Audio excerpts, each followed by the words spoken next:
Thank you, Vicky, for inviting me. This is my first time speaking here. So when I was invited for a talk, I thought as a typeface designer who only does in non-native script, because I'm a Japanese, but I don't do Japanese, so it makes my job title slightly complicated. I'm a Japanese, non-Japanese type designer. But yeah, for me, I guess the topic was quite obvious this time. Nothing special. I do a lot of research in my work. Sometimes more than half of my project time is actually research. So if you have done non-native scripts, there's nothing special or new here. But there's always somebody new to this topic. So I just thought I would do, as a third non-Latin talk of the day, do like kind of basic run through of what I do. So let's start with somewhere easy from your computer, online research. When you want to design a typeface for a script that you don't know, the easiest thing is to learn the old forms and, find online archive. This time is a British library. The British Library had an online attack, and their digital manuscript library has been destroyed, but they're recovering. But there are lots of online archives that you can browse, and you can physically just go there and have a look at all these things. So that's an easy way to start, and it's always important to learn the history of the script you are dealing with. And I guess a slightly unusual source of research for me is to learn the contemporary letter forms. And I recommend going to Instagram and find a calligrapher for the script that you are looking for. There's usually one at least. And you're seeing Ruka Arabic, and the middle is Indic script called Sit Down, and on the right is for Tibetan, from Tashi Manox, who is a British calligrapher who does Tibetan.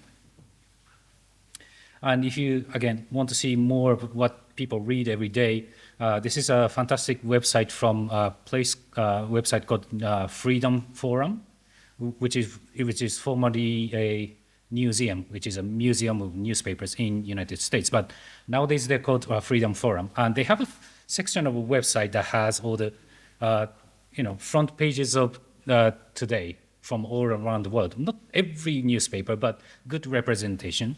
So yeah, you can see newspapers from around the world, which is great. Another unusual place for me, but quite a fun place, is Google Street Map. This is how you can. This is the closest you can get to actually visiting the places. Well, at least when it comes to shopfront signs and road signs go.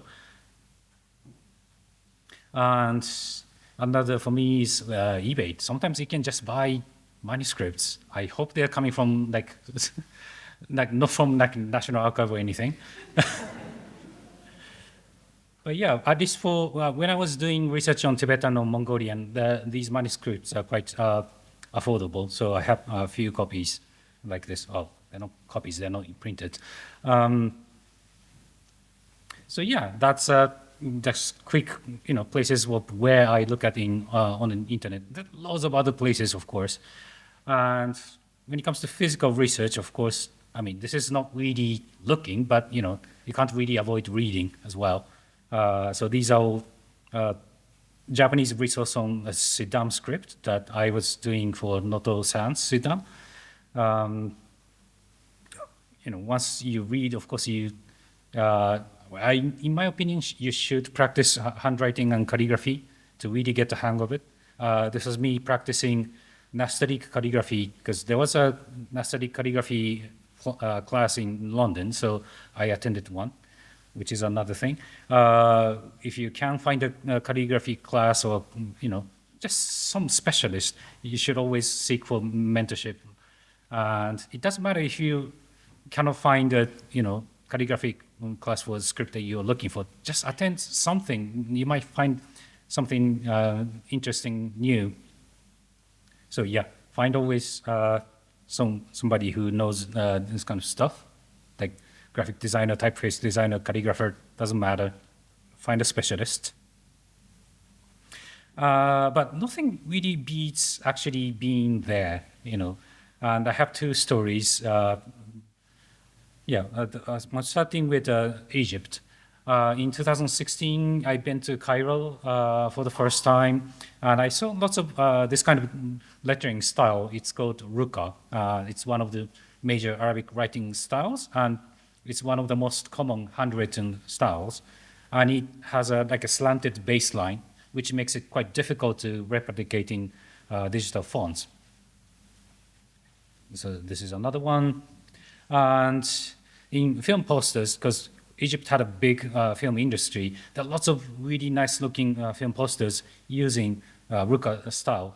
And I noticed that in more recent times, like after digital, that seems to have been lost. So I thought, okay, that seems to be like an opportunity there. Like if I can make a digital Ruka typeface, which isn't easy, but I learned how. I wanted to make something that can be used as a display typeface, not just standard Ruka, but for like film posters. So I spent the next 6 years designing this typeface called Clacket. Clacket means this clapperboard in English, I think, but in French, but also in Arabic. So I designed a display Ruka typeface mostly for film posters, but for any purpose really. So that's me, taking inspiration, but also trying to find the missing spots in the current offering. Another similar story is Thai. Thai actually has two major flavors of reading. One is looped, which is more considered more traditional and used more in like books and newspapers and stuff. And another is loopless, which it's basically the loopless doesn't need to be Latinized, but more popular styles are Latinized on the structure level. So, for example, this is IBM Plex Thai, and that actually Thai is available in two flavors, looped and loopless styles. So this kind of approach is becoming quite popular. But I was interested in finding a hybrid solution. Like I didn't want to make two styles if I would ever want to make Thai, but my current interest is Thai, so I wanted to find somewhere in between. And loopless styles are also in their nature. I mean, there are lots of loopless styles if you go to Thailand, and I did. And this is a road sign that has a blob instead of a loop. So this is this is simpler, but also has the loop, which is considered to be more legible. Not sure about the legible part, but at least more distinguishable. So basically, I was trying to make something like this, but for multi-script purpose.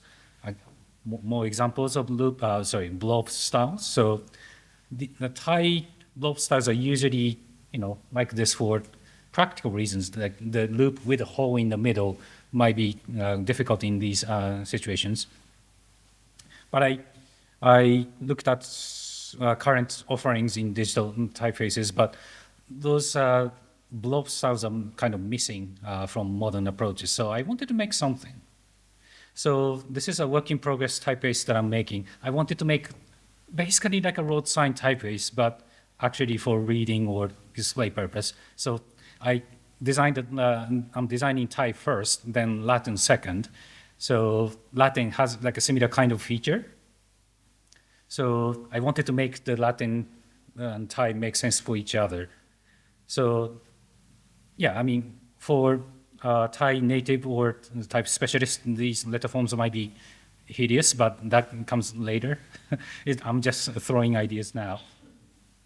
Another is totally Latin first, but just standard typeface. And I'm trying to make a Thai blob style. I'm trying to see if this kind of approach works. So yeah, this is me, just trying to find a missing spot in the current offering and, trying to make it work. So that's, I guess, my, practice of looking.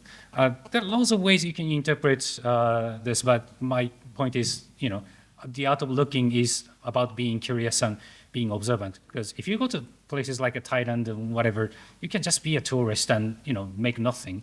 But I don't want to go home empty-handed. So yeah, just the curiosity and observation, determination are the most important things. So yeah, thank you very much.